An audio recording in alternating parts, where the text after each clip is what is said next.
Okay, we all know who Kai Cenat is, right? Kai Cenat, I think that's how it's pronounced, is one of those people who, if mentioned, will make people older than 23 feel really old immediately. Okay, right, there's the audience demographics. Okay, he's like the most subscribed Twitch streamer. I've checked on his stream a couple of times and found him really annoying pretty much immediately. So I think his audience is mostly 5-year-olds. This is him. So he's smiling. Is that a smile? I don't even know. This is actually a very unnerving expression, and I don't like it. Let's move to a different picture. Here's him being arrested. That's something. What happened? What's Twitch? Don't worry about it, okay? Twitch is like YouTube, but worse, except with less DMCA shenanigans. So basically, Kai Cenat said he chose like this random open space in New York City, and he said, I'm going to do a PS5 giveaway here. Now, the problem with doing that is that this is how you create a flash mob. And a whole bunch of shenanigans immediately ensued, and I want to talk about them in their entirety. And sort of the main thing I want to focus on, I guess, being that, as always, I'm smarter than everyone else on the left. So, immediately... Oh, well, there he goes, the cat. All right. So, immediately, shenanigans ensued, right? Now, the problem with living in a society is that people do really wacky stuff for attention. You get a flash mob, and it's pretty much all black people. Kai Cenat has a very black audience, and we're doing all kinds of crazy shit. Wacky dances. There were a couple instances like this. I think a couple cars got destroyed. A few bodega owners got assaulted. Take a look at the demographics of the crowd. What do you see? They're all like 5. I'm kind of not kidding. They're all like really young, you know? Like, they're really all children. They all told their parents, like, yeah, man, I'm going to go out to the park for a second. Why are they doing this? Okay, so remember how I said we live in a society? People will do a lot of crazy shit for attention. Everyone out here is a fan of a live streamer, which means they're more tech proficient probably than your average boomers, which means that they have more of an interest in social media. They're recording, they're getting their attention. People are doing little dances on cars. They're doing anything they can for their 5 seconds of fame. You know, that sort of shit. Now, to be fair, immediately a lot of people tried to racialize this, but if you've ever, like, paid any attention to white sports culture, you know for a fact that white people riot for no reason all the time.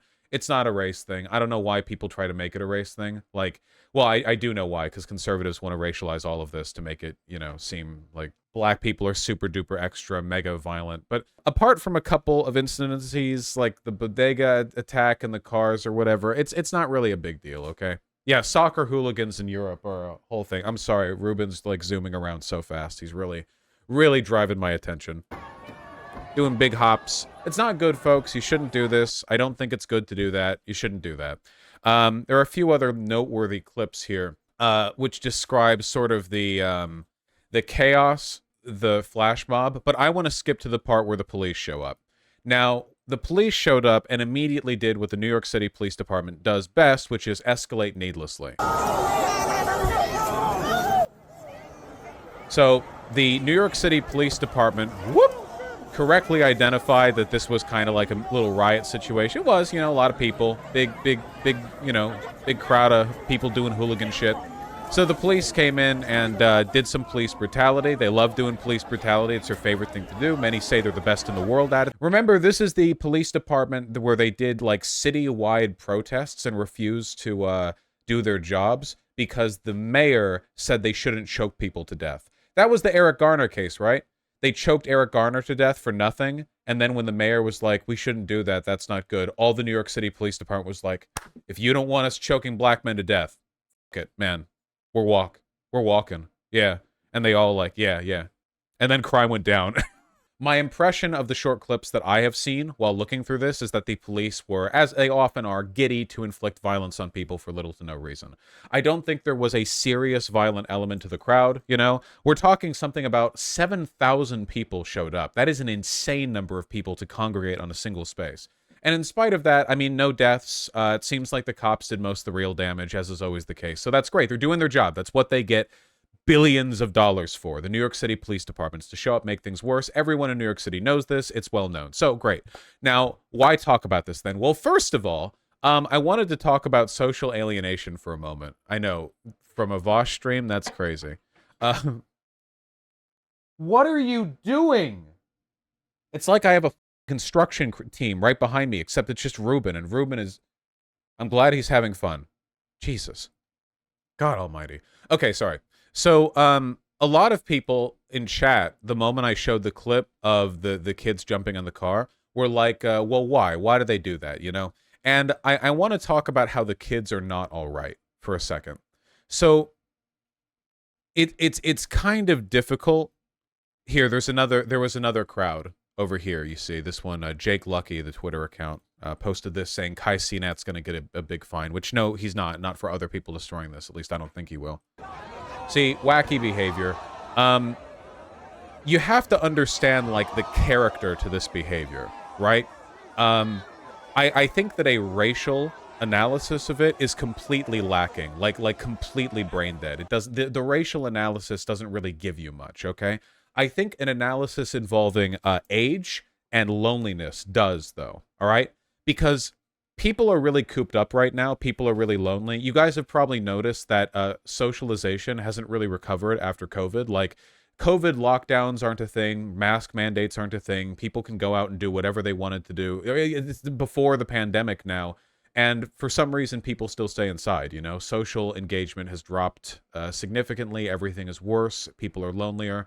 And I think that people really look for, more so than before at least, people really look for, like, moments. They look for brief breaks from the monotony and tedium of their post-COVID lives. And because they feel more few and far between, and because they're needed more, they tend to act out more. I think people are just getting worse at socializing in general. Like, people are acting out more. This could be entirely, like, anecdotal, and this could be entirely confirmation bias. I don't know. But I feel like I've seen a much larger number of people talking about asocial behavior in public, whether that be people randomly flipping out, people, like, road raging, people being weird at airports or coffee shops or whatever else. Again, I don't have, like, strong data on this. This is just an impression that I get. But I think that people are just worse at socializing now. And what's more, people care less about how they're perceived because they spent years locked up, cooped up inside their house. And when people stop caring about the social contract and stop caring about, like, the expectations of good behavior, you know, that are sort of placed on them, I think you get stuff like this, right? People are lonely, they're looking for a moment of attention, and also, like, who gives a shit, right? Like, a bunch of young people, most young people think the world is ending, climate change is getting worse every single year, economic inequality is at an all-time high, the pathway between, like, education to college to a good job is completely broken, nobody has a career anymore, people just have gig economy jobs where they have to use apps to juggle their multiple apps so they can do DoorDash deliveries while they're doing Uber pickups, you know? The path forward seems less certain than ever, and hey, that's my impression of things talking as a well-off white guy. These are black teens in New York City, okay? How the f do you think they feel? Do you think they're getting up out of bed thinking like, yeah, you know, things are rough, but if we keep on trying, then maybe one day they'll get... Nah, come on. We're talking... Like, this is a group of people who are even more legitimately prone to pessimism than many of you guys are. Look, I'm just saying, you know, in terms of, like, who has a valid excuse for feeling kind of doomer about the future, they have better credentials than a lot of people here. So I can only imagine how they feel. So they think like, oh, wow, there's an event. Kai Cenat PS5. I bet you a lot of them didn't even think they were getting a PS5. They just knew other people who watched the same streamer as them would be there. This is why I so strongly advocate for you guys to go out and socialize, even when you're only looking to have maybe one or two conversations, not come away with a friend or a partner or whatever, because you can feel like you're locked up in a bubble if you stay inside all day and you just consume your online media, when in reality, look, Kai Cenat is one Twitch streamer, and all he had to do was point at a place in New York, and thousands of fans came out. Now, he is, of course, an abnormally large Twitch streamer, but it's an indication, I think, that people are closer than they feel they are. Though still, isn't this a little bit disheartening? Shouldn't all of the people here be talking to their neighbor, and not, like, pointing a camera at the guy doing a dance on a car so they can post it on Twitter for likes? This was an opportunity, you know? They came out here, and they now have a chance to socialize with people who have at least one shared interest, but they're also locked in the system to an extent. They're also kind of committed to the mode of social engagement that they're locked into, which is social media, you know? They're there, potentially next to friends, but this is a moment to be captured and shared for likes or for clicks, kind of. Again, I'm generalizing. Obviously, in all these thousands of people, I'm sure a lot of them walked back home having gotten a few numbers or made like a friend or whatever. That's great. That's great. But I'm talking, socialization is a language, and we can be taught different ways to speak it. And I think that we're being taught a very bad way to speak it. This is and I mean you. This is a community of people who are Riz masters when it comes to flirting with Discord kittens and shit posting on Twitter. But if I put you guys in front of a 47-year-old mom Walmart cashier for 10 seconds, you would all, lock up and not say a word. The degrees and extents to which we socialize are very fragmented. They shift. The context shifts, and I just think the context is kind of bad right now. That's all I'm saying.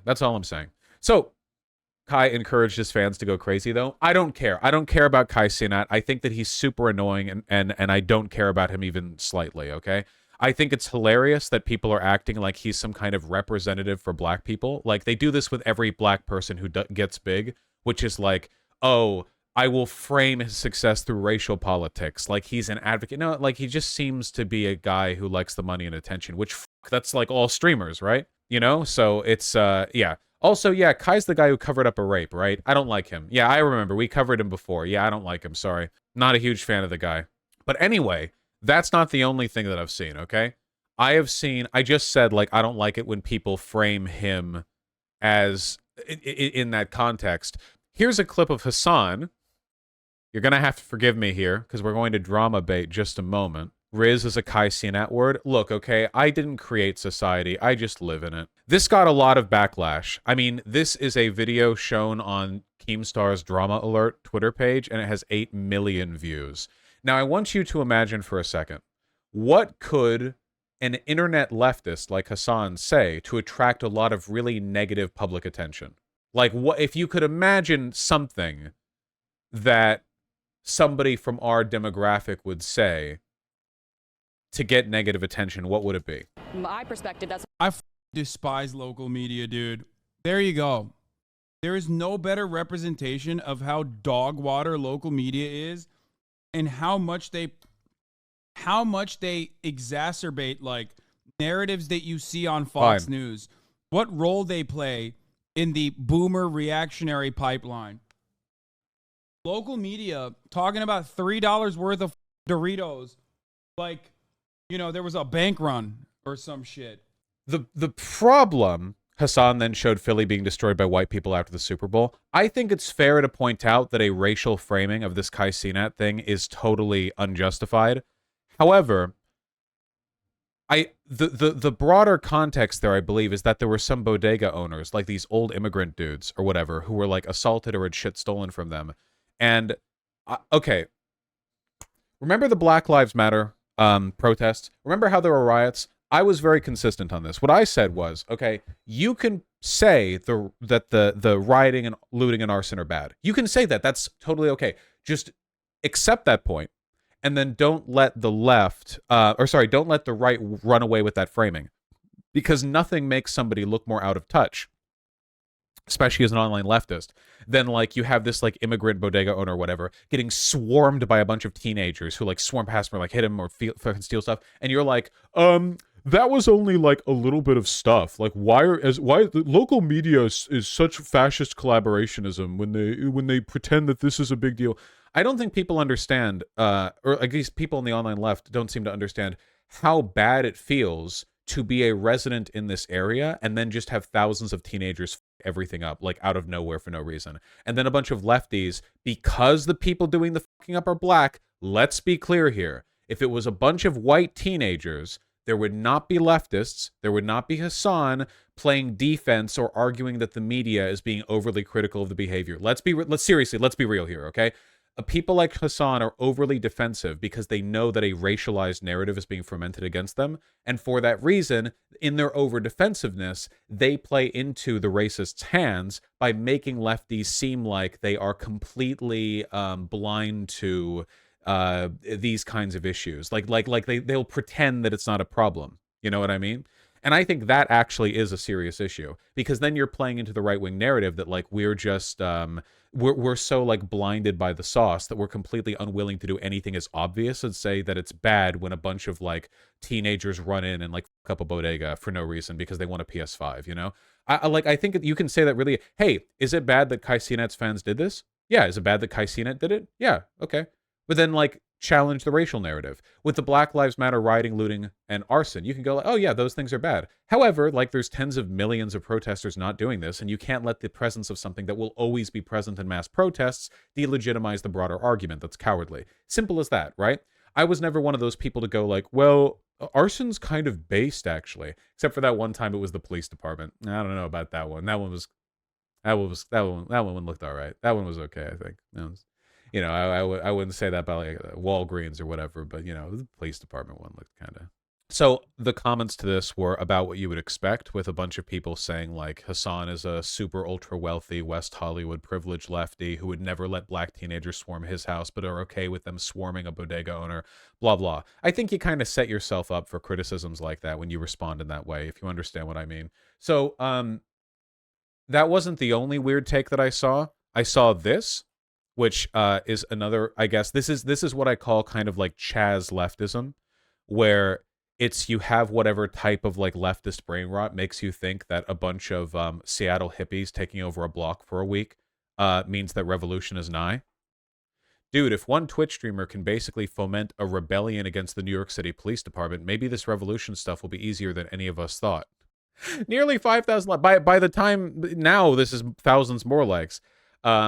First of all, the New York City Police Department could vaporize the entire crowd of Kai Cenat fans effortlessly. It is the New York City Police Department. They have higher budget than many militaries do for real nations. That's one. For two, a bunch of kids swarming the streets is not a revolution. This would be like arguing that every Rihanna or Taylor Swift concert is potentially like a focal point against bourgeois rule. You know, like, oh man, if only all these Swifties were like actually Bolsheviks, then we would have them on the ropes, you know? Really stupid shit like that. I don't like it when people do that, you know. Obviously, yeah, I see the reply. If anything, it shows how bad Hassan is at doing leftism IRL, especially compared to the leftism Kai did. Guys, I need you to understand, okay? Proving the point that black teenagers will pointlessly riot and break public property in order to get something as trivial as a PS5 does not in any way own the system. I promise you, racists don't mind it when national media is turned towards a flash mob of black teens stuff up. They like it when that happens. And to that point, we have, as much as I generally like him, the worst take that I saw in response to all of this from Benjamin Dixon, who I generally agree with. Kai Cenat just demonstrated a level of power that really scares white folk and those black folk who help keep the peace. So to reiterate, if you want to challenge the system and white supremacy, making the argument that young black people are capable of pointlessly rioting and destroying property is not the way to do it. That is, in fact, the opposite of the way to do it. There is nothing white supremacists like more than pointing at the news and going, see?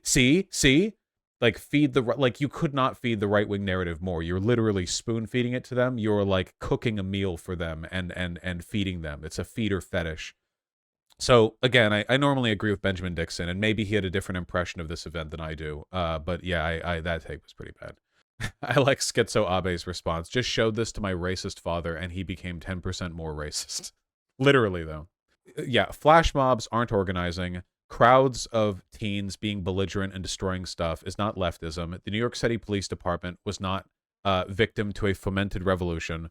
All of this is fake. None of this is real. Kai Cenat is a moron and a rape apologist and a defender of rapists, if I recall correctly. And I don't like him, and I hope he faces charges for this. Because encouraging a flash mob in a downtown area where you're like encouraging people to like, you know, go there and go crazy or whatever actually is a crime. That's not a made up crime. That's actually a crime, and I don't like him. And to be clear, a black person doing well in media is not like a challenge to the white establishment. Did we not do this with Obama? We don't even know. Like, Kai Cenat might legitimately have politics to the right of Obama. Like we don't like seriously, this is like Obama policy. Like the establishment has been challenged by the knowledge that a black man can be big at streaming. I knew that. Black people can get big in every form of public media. The places where they're kept out of are the halls of power that are quieter, you know? Black people don't have trouble getting into the halls of power from media the way they do in other areas. Like, what does that mean? Like, what do you mean? Like, no one ever thought there could be a powerful black singer. That's why Kanye is such a good representative of black issues. Like, what the fuck do you mean? Kai Cenat's politics are like Aiden Ross level of analysis. Yeah, I don't know what hold on. Kai Cenat politics. I'm probably not going to get anything from this. Kai Cenat gets pressed for his political opinion. Sure, why not? 50-second clip. Let's go. Are you stating your political preference? No. What is your political preference? Are you Joe Biden? Say something decisive right now. What do you think about Kanye? He's amazing. Whoa! Nah. You believe Kanye is amazing given what he said? Oh no. Oh no. Wait a minute. Wait, let's talk about this merch though. No, let's talk about. No. All right, let's talk about the merch. No, that. Would you rather have Donald Trump or Joe Biden? #1 Twitch streamer on Twitch, Kai Cenat. Barack Obama. Whoa! Anyway, right. Bulwark of leftism. Clearly, his success is the success of the black community. High level, high power stuff. I think he's just retarded. Yeah, probably, right? Well, I'm sure he's very good at business. I mean, clearly he has a good mind for business. But yeah. I don't like most popular people, his only real political position, especially if you have an audience of really young people who also have no real beliefs, is that he should be powerful and famous and wealthy. So he doesn't have any real beliefs to this effect, and he'll say whatever. If he felt that he could get more positive attention by defending Andrew Tate, I'm sure he would. If he thought that endorsing Donald Trump could get him a lot of attention or positive, I'm sure he would. Everything that I've seen of him has given me the impression that he's just another anything for views guy. Admittedly, a very good one, and the most popular one. So, like, yeah, it just bothers me so much when people do the racial essentialism thing, and they're like, well, because he's black, this is like him doing a revolution, and, you know, he's challenging the establishment. No, he's not, and no, he's not. So that all bothers me. And now let's circle it back around, okay? I know that a lot of people are going to put, like, a really negative stigma on the people, the kids who went there, like the black kids who were, like, jumping on the cars or whatever, but that was, like, 2 guys. In a crowd of 7,000 where people are all hyped up, especially when they're all young, it's basically guaranteed that like stuff like that is going to happen, and it happens all the time with white people at sports events. So it's not like the racial analysis just falls flat. It just doesn't work. I do, however, think that there's a real argument to be made for this like substitution of social engagement, right? Where, because I guarantee you, man, a lot of those kids just don't get out that much, you know? There's a reason why nobody has split screen co-op built into their systems anymore. It's just people sit at home, they play their games, they meet their friends at school, but then they go home. If they hang out with their friends, they do it online. No malls to hang out with. It's New York City, so there are plenty of places to go, but I think mostly for adults. I'm guessing that it's probably not as good of a place to just wander around if you're 13 or 14 or whatever. I mean, I don't know. I've never lived in New York City. It probably depends on which area you're in, but I have a feeling that the whole street culture there orients more around like adults doing adult stuff than young people finding parks to play out or whatever. And they're all like cooped up, you know, and then like, oh my God, my favorite streamer, or even my not favorite streamer, just a streamer is showing up and doing this thing here. Why not? I'll tell my mom I'm going to the park. I'm going to run out there. And what?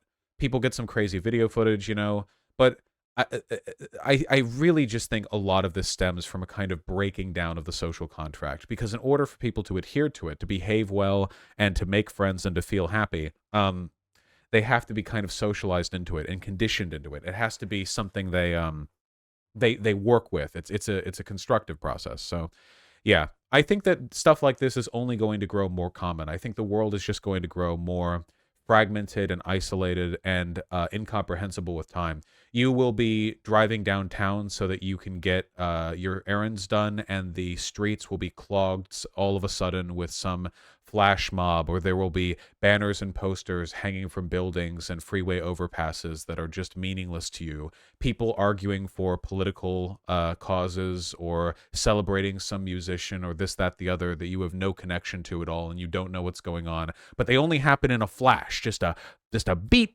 of energy, and then it's gone. Then people go back inside because people are so desperate for any change to this existing system of engagement, and they're being given like little glimpses of something else, but not anything like structurally self-sustaining. So they just kind of float with it, you know? Not great. Vosh, I know this is often used as a cop-out, but what about the parents? I don't, for what? Like for the kids who jumped on the car? Yeah, their parents probably don't pay them enough attention. They're probably not like being, you know, given enough attention at home. But for like the kids who just went out there or were like kind of rowdy, you know, well, whatever. Like you can have good parents and then go out there and be rowdy. It's America. God bless America. Vosh, I'm from New York City. Honestly, it's pretty okay to walk around in New York. It's just people are more bored because there is less to do when you get into the 14 to 18 age group in New York. Like, I didn't know what to do with myself between those age groups apart from going to school, having a job, and playing video. Yeah, because, like, the stuff that you can do out either costs a lot of money or involves drinking or, like, you have to be an adult to do it in a socially normalized way. So you just, yeah. We are going to be ravaged by the social enemy of young people. I'm telling you guys. It's true. This did contribute to the BLM protests getting so big, yeah. I think you can make a similar argument if you go back further to the Pokemon Go phenomena. Because even though that was pre-COVID, all the social forces that I'm talking about were still in effect back then. Pokemon Go days were so fun, not gonna lie. Yeah. As long as you market little goose. The culture Among war? independents, No, they're actually... no. I don't want to watch Ben. I don't want to watch Ben Shapiro. This is not a Ben Shapiro kind of day. Lamau, I literally just used Pokemon Go as an excuse to get my brother out of the house. Doesn't it just suck that this isn't, like, isn't it just weird that, like, as a young person, there's not just a place you can walk to nearby that has other young people? Arcades were like this for a long time. Parks were like this for a long time. There are tons of places that used to be just like, yeah, man, if you wanted to, like, go see people in your age range, you knew of environments you could go to reliably see them. But now that just isn't really a thing anymore. You kind of have to create those spaces yourself. It's because there's less funding for rec centers. Dude, bring back arcades, man. Like, not just barcades for adults, but arcades. It's because of parking garages? Well, that's a part of it, to be sure. Yeah. Nice, Iodine Limited. Not profitable? I think it could be made profitable, but I agree that there are problems with their implementation. Kids can play games on their phones for less money. Well, that's kind of the thing, right? I mean, it's the same way that, like, you can make an argument that what is most efficient is not necessarily the best, you know?